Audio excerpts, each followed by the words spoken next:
మనసులో ఉంటుంది మనకి, కాకపోతే అవన్నీ జరుగుతాయా అని ఒక డౌట్ కూడా ఉంటుంది. కానీ వెనక నేను సపోర్ట్ చేసి ముందుకు నడిపిస్తూ ఈ దారిలో వెళ్ళు, ఈ దారిలో నువ్వు చేయి, నీ డ్యూటీ నువ్వు కరెక్ట్గా చేయి, ఆటోమేటిక్గా అన్నీ సర్దుకుంటాయి, మంచి జరుగుతాయి అన్నది ఆయన చెప్పింది. ఇంకా అలాగా.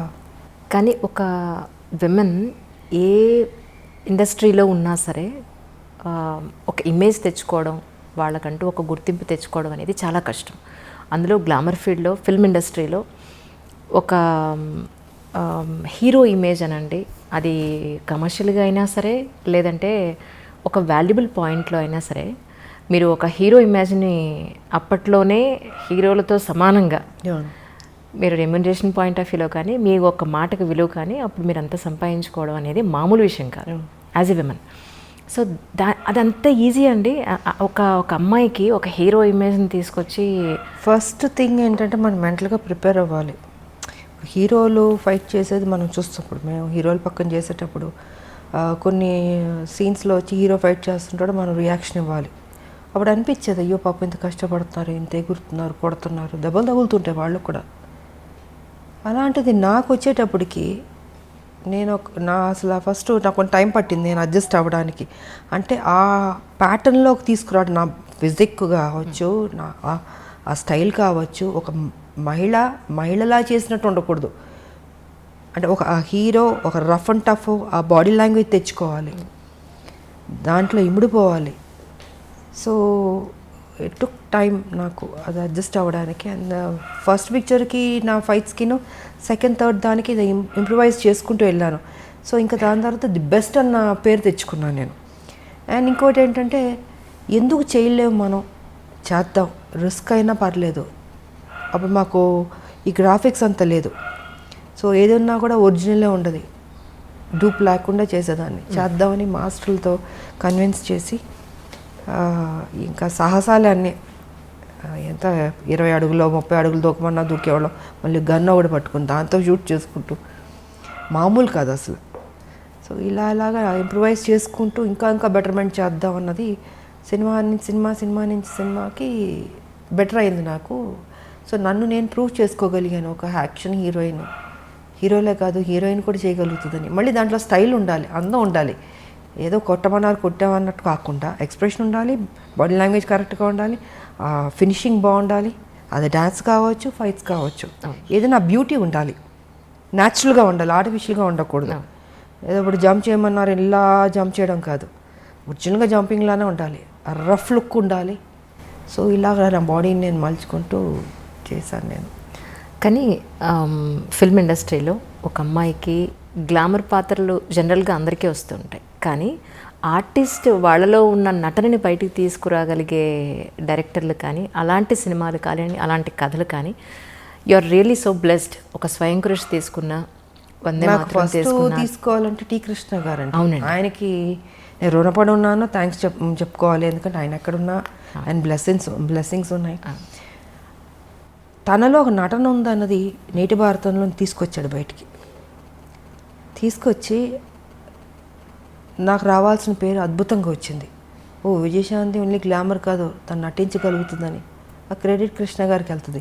ఆయన ఏం చేశారు, అక్కడితో కాకుండా ఆయన అన్ని సినిమాల్లో విజయశాంతినే ఉంచాలి. అంటే ఆయన మైండ్ సెట్లో ఏముంది, ఓ రెవల్యూషనరీ ఫిలిమ్స్ అంటే అది తను సూట్ అవుతుంది, ఆయన రాసుకున్న కథకి ఆ పాత్రకి తను న్యాయం చేయగలుగుతుంది, తన ఎక్స్ప్రెషన్స్ బాగా రాబట్టగలుగుతుంది, సో బాగుంది అన్నది ఆయన మైండ్లో పెట్టుకుని ప్రతి సినిమాకి ఇంక తనే ఉండాలి, శాంతమ్మే ఉండాలి. ఆయనతో ఆప్యాయతగా పిలిచాడు శాంతమ్మని. సో ఆయన ప్రతి సినిమాలకు పెట్టేవారు. నేను ఒక స్టేజ్లో అన్న అని పిలిచేదా, అన్న మీకు బోరు కొట్టదా, అన్ని సినిమాల్లో నేనే పడతాను, ఇంకొక హీరోయిన్ పెట్టండి అన్న. లేదు శాంతమ్మ నువ్వే చేయాలి, నువ్వే బాగా చేస్తున్నావు అనేసి. ఒక స్టేజ్లో అయితే ప్రతిఘటన అయితే నేను అన్నాను, కథ విన్నాను బాగుంది, బట్ నాకు డేట్లు కుదరలేదు, టోటల్గా బిజీగా ఉన్నాను. అప్పుడు అన్నాను, అన్న కుదరట్లేదు అంటే నువ్వు చెయ్యాలి, ఇది నువ్వు చేయకపోతే నేను చెయ్యను, భీష్మించి కూర్చున్నాడు ఆయన. ఇంకా ఏంటంటే ఆఖరికి అందరు ప్రొడ్యూసర్ని రిక్వెస్ట్ చేసి 1 నెల నాకు ఇవ్వండి అని 1 మంతే నాకు వెళ్ళాను. వైజాగ్ వెళ్ళి కంప్లీట్ చేసుకుని వచ్చేసాను. సో అంటే నేను చేయలేను అనుకున్నది దేవుడు కూడా అక్కడ కూడా నువ్వే చేయాలన్నట్టు చేయించాడు. అదొక మలుపు మళ్ళీ. సూపర్ స్టార్ అన్నది ప్రతిఘటనతో స్టార్ట్ అయింది నాకు ఆ టైటిల్. కానీ అప్పట్లో ప్రతిఘటన అంటే ఒక రెవల్యూషన్ తీసుకొచ్చారు. అసలు యాక్చువల్గా చాలా చిన్న అమ్మాయి నేను.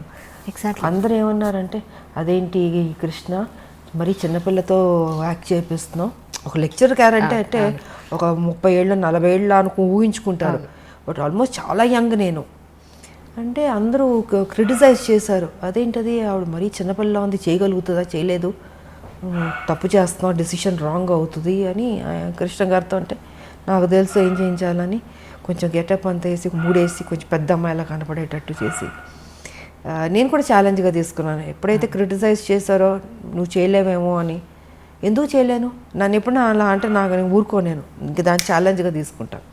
ఇంక తీసుకుని సో కృష్ణ గారు పట్టుబట్టడం, నేను ఆ ఛాలెంజ్గా తీసుకోవడం, అది అద్భుతంగా సక్సెస్ అయింది. అది మలుపు తిరిగింది నా లైఫ్ దాంతో.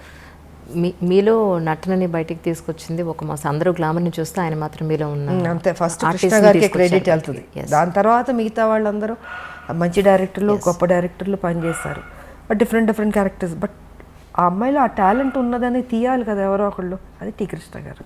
అవును. కానీ ఒక ఆర్టిస్ట్కి తన జీవితం మొత్తం మీద చూసుకుంటే మహా అయితే ఒక 2, 3 దొరుకుతాయేమో అలాంటి రేర్ కదా. కానీ మీ విషయంలో ఒక పెద్ద లిస్టే ఉందండి. నిజంగా నేను ప్రిపేర్ చేసుకున్నాను, చదవండి లిస్ట్. అసలు మామూలు కాదు. మీరు టీ కృష్ణ గారితో చేసిన సినిమా దగ్గర నుంచి టీ కృష్ణ గారితో దగ్గర మీరు 6 సినిమాలు కంటిన్యూస్గా చేశారు. అన్నింటికన్నా మించి అసలు మీరు చేసిన సినిమాలు అన్నింటిలో అద్భుతమైన ఆర్టిస్ట్ని బయట తీసుకొచ్చిన సినిమాలంటే 10ల సంఖ్యలో ఉన్నాయి. ఎవరికన్నా 3, 4 చెప్పుకోవడానికి ఉంటాయి అసలు.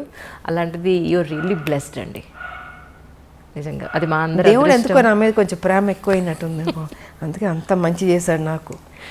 మనసు మంచిది కాబట్టి మంచిగా జరుగుతుంది. నిజంగా నేను ఎప్పుడు ఎవరి గురించి చెడుగానో నాకు అనవసరం, నా పని, నా డ్యూటీ, నా ఇల్లు, అంతే. ఇదే నా ప్రపంచం అనుకున్నాను నేను. కానీ అదే ఒక అమ్మాయికి ఎక్కడన్నా మీకు తెలుసుండి ఒక అమ్మాయికి ఎక్కడన్నా అన్యాయం జరిగింది అని అంటే మాత్రం నిజంగా రాములం బయటకు వస్తుంది అనేది మొన్న అమ్మాయి విషయంలో చిన్నపిల్ల. అది మహిళలకి ఎప్పుడు న్యాయం జరగాలనేది మాత్రం నేను ఫస్ట్ నుంచి పోరాడుతూనే ఉన్నాను. నా వాయిస్ రేస్ చేశాను. నేను బాధగా ఉంటుంది, ఎందుకంటే ఒక మహిళగా నాకు తెలుసు ఆ కష్టాలు, ఎంత కష్టపడితే కానీ పొజిషన్కి రారు, ఎంత స్ట్రగుల్ అవ్వాల్సి వస్తుంది, ప్రతి చోట అడ్డంకి ఉంటుంది. అంటే మన ప్రొఫెషన్లో ఏ ప్రొఫెషన్ ఎన్నుకున్నా దాంట్లో అచీవ్ చేయడానికి అడ్డుపొలలు వేస్తూ ఉంటారు, వెనక్కి లాగుతుంటారు. సో ఆ పెయిన్ కానీ నాకు తెలుసు, ఎలాంటి ప్రపంచం ఎలాగైపోతుంది, బాగుపడద్దు అనుకుంటే ఇంకా వర్స్ట్ అవుతుంది ఏంటి అన్నది నిజంగా బాధగా ఉంది. అది తెలియదు, మరి మారాలమ్మా.